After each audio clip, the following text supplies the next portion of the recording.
अहमक है ये लड़का। कल ये रोबोटिक वाली चीज है क्या? क्यों, तुम्हारे पास रिकॉर्ड नहीं है क्या? तुम अगर बता दो तो क्या जबान चिपक जाएगी? देखने का दिल नहीं कर रहा। किसी फीमेल डॉक्टर को सेलेक्ट करती हूँ। दुआ की बेली कुछ ज्यादा ही बड़ी नहीं लग रही? कहीं ट्विंस तो नहीं होने वाले? इसे मालूम ही नहीं था कि उमर चाचा के एक जुड़वा भाई भी थे। तुम्हें समझाया कि बाबा के सामने इस तरह की बातें मत किया करो। क्या उमर चाचा का जुड़वा होना कोई राज है?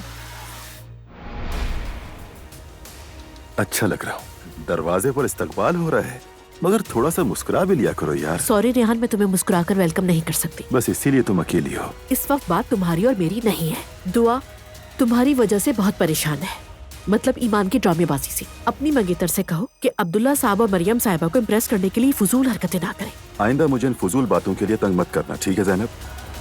इसका यहाँ क्या काम है, और वो भी रात के इस पहर? देखना मैं तुम दोनों के साथ क्या करता हूँ। तुम मोहब्बत किए बगैर या किसी से दिल लगाए बगैर शादी नहीं कर सकती थी। हमारे उस रिश्ते को नौजवानी की भूल कहना ही मुनासिब होगा।